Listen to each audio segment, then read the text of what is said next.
जय हिंद। वर्तमान में एक बहुत ही करंट में महत्वपूर्ण टॉपिक बना हुआ है भारत का नया संसद भवन। तो उससे संबंधित आपके एग्जाम में बहुत सारे क्वेश्चन बन सकते हैं और ये यहाँ से क्वेश्चन बनने की पूरी संभावना ही है।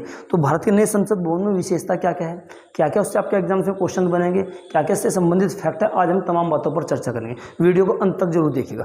देखिए, जैसे आपका सामने लिखा हुआ है नया संसद भवन। नए संसद भवन की अगर आप बात करोगे, इसकी जो आधारशिला रखी गई थी 10 दिसंबर 2020 को, 10 दिसंबर 2020 को इसकी आधारशिला रखी गई थी। और अभी हाल ही में 28 मई 2023 को भारत के प्रधानमंत्री श्री नरेंद्र मोदी के द्वारा इसको राष्ट्र को समर्पित कर दिया गया है।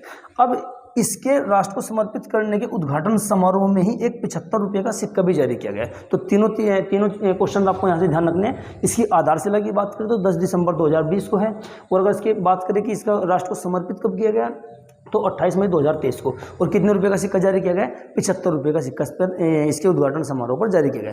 चलिए खैर अन्य फैक्ट की बात करते हैं। इसके अगर आकृति की बात करोगे तो ये त्रिकोणीय आकृति है। पहले जो हमारा संसद भवन था बिल्कुल हमारा गोल था, राउंड में था, लेकिन आपका त्रिकोणीय आकृति है। इसके आर्किटेक्चर बहुत इंपॉर्टेंट है, यहाँ से क्वेश्चन आपके एग्जाम से बनेगा। इसके जो आर्किटेक्चर है वो विमल पटेल है। विमल पटेल के इसके वास्तुकार है, ये आर्किटेक्चर है, उन्होंने इसको डिजाइन तैयार किया है। इसका जो विकास किया गया एक परियोजना के तहत किया गया, उस परियोजना का नाम है सेंट्रल विस्टा पुनर्विकास परियोजना। हम इसको बोलते हैं सेंट्रल विस्टा पुनर्विकास प्लान के तहत आप इसको कह सकते हैं कि इसको डिजाइन किया गया है। इसका जो क्षेत्रफल है वो 65,000 मीटर स्क्वायर है। 65,000 मीटर स्क्वायर में आपका फैला हुआ है आपका।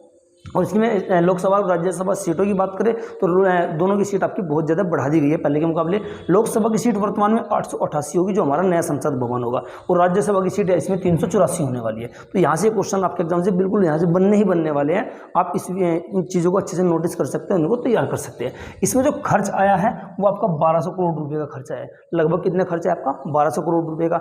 एक क्वेश्चन आपके लिए ये बहुत इंपॉर्टेंट हो जाता है, इसका जो डिजाइन है किसने तैयार किया है, किस कंपनी ने इसको डिजाइन किया है, मतलब तो HCP कंपनी के द्वारा इसको डिजाइन किया गया है। इसको जो बनाया है टाटा प्रोजेक्ट ने इसका निर्माण किया है। अगर किस कंपनी ने इसका डिजाइन तैयार किया, डिजाइन किसने दिया है तो HCP डिजाइन्स ने, और इसको जो बनाया है टाटा प्रोजेक्ट ने बनाया। वैसे इसके वास्तुकार कौन है आपके? विमल पटेल है। तो ये इसके संबंधित कुछ फैक्ट थे। अगर बात करें हमारा नया संसद भवन आपका 4 मंजिल है। कितने मंजिल है आपके? 4 मंजिल है। इससे संबंधित और तथ्यों पर हम चर्चा करते हैं। जो हमारा लोकसभा है, जो लोकसभा का चैम्बर है, उसको जो किस थीम पर डिजाइन किया गया है तो लोकसभा चैम्बर को आपका हमारे राष्ट्रीय पक्षी मोर की थीम पर डिजाइन किया गया है। इसी प्रकार राज्यसभा को आपका कमल की थीम पर डिजाइन किया गया है। तो लोकसभा को आपका जो है मोर की थीम पर डिजाइन किया गया है, और आपका राज्यसभा को आपका कमल की थीम पर डिजाइन किया गया है। जो संयुक्त सत्र है, जहां आपका अनुच्छेद नंबर संविधान के 108 के तहत संयुक्त अधिवेशन होता है, यानी कि जहां संयुक्त सत्र होगा लोकसभा और राज्यसभा का, उसके लिए लोकसभा हॉल ही आपका एक तरह से निर्धारित किया गया। लोकसभा हॉल में 1272 सीटों का प्रावधान किया गया। तो जो आपका संयुक्त अधिवेशन होगा आपका लोकसभा हॉल में हुआ करेगा। ये क्वेश्चन आपके लिए इंपॉर्टेंट हो जाता है 1272 सीटों वाला, ठीक है। इसमें इसके अलावा समिति कक्ष की हम बात करें तो इसमें कुल समिति कक्ष 6 हैं। अब बात करें पुराने संसद भवन की। अब पुराने संसद भवन में आपका जो पुराने संसद भवन का निर्माण हुआ था 1927 ईस्वी में राष्ट्र को समर्पित हो गया था। निर्माण 1921 में शुरू हो गया था। उस समय के वायसराय इरविन ने इसका उद्घाटन किया था, और पुराने संसद भवन का जो डिजाइन तैयार किया था एडविन लुटियंस और उनके साथ में थे हर्बर्ट बेकर, इन्होंने इसका डिजाइन तैयार किया गया था। अब एक बहुत महत्वपूर्ण चर्चा में चल रहा है एक शब्द आपका सेंगोल क्या है, जैसे लिखा हुआ आपका सेंगोल है, बहुत ही महत्वपूर्ण है। आपके एग्जाम से यहाँ से भी क्वेश्चन आपका बनने वाले हैं। सेंगोल देखिएगा, ये अगर हम बात करें आपका दक्षिण भारत का एक राजवंश था चोल वंश, तो चोल वंश से संबंधित आपका सेंगोल हुआ करता है। हुआ क्या आपका कि जैसे माउंट बेटन जो आपके अंतिम वायसराय थे अंग्रेजों की तरफ से भारत में, उन्होंने पंडित जवाहरलाल नेहरू से सत्ता हस्तांतरण के समय एक सवाल पूछा कि क्या जब हम आपको सत्ता हस्तांतरण करेंगे तो क्या कोई समारोह का आयोजन होगा? तो प्रधानमंत्री इसका उस समय तो जवाब नहीं दे पाए नेहरू जी। तो उसके बाद उन्होंने कुछ समय बाद इसका जवाब दिया। जवाब कैसे दिया? तो प्रधानमंत्री जो आपके जवाहरलाल नेहरू थे उस समय, उन्होंने इसकी जो चर्चा की वो की आपके सी राजगोपालाचारी से। सी राजगोपालाचारी उसने आपके तमिलनाडु से संबंधित थे। तो सी राजगोपालाचारी ने इन्हें तमिलनाडु में एक राजवंश जो आपका चोल वंश था दक्षिण भारत का, उसके बारे में इनको बताया। जब इनको बताया तो इनको क्या बताया गया कि सेंगोल एक ऐसा प्रतीक था जब कोई राजा अपने किसी उत्तराधिकारी को या किसी अन्य को अपनी शक्ति या अपनी सत्ता हस्तांतरण करता था तो उसे एक तरह से प्रतीक दिया जाता है, जिसे सेंगोल के नाम से जाना जाता था। तो पंडित नेहरू को ये बात पसंद आई तो उन्होंने इसको एक हाँ कर दिया।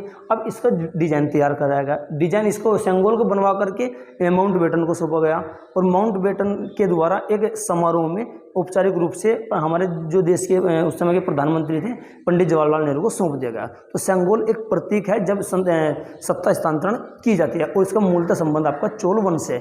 इसके अलावा एक क्वेश्चन और बनता है, सेंगोल पर किसका एक तरह से चित्र अंकित है? तो ये नंदी का अंकित है। तो नंदी जो है ना, क्योंकि दक्षिण भारत में नंदी को न्याय का प्रतीक माना जाता है। तो ये क्वेश्चन आपके नए संसद भवन से बनने वाले हैं। इनमें एक एक पॉइंट को आप लोग अच्छे से नोटिस कर सकते हो, स्क्रीन को शॉट ले सकते हो। यहाँ से क्वेश्चन आपके एग्जाम से बिल्कुल बनेंगे।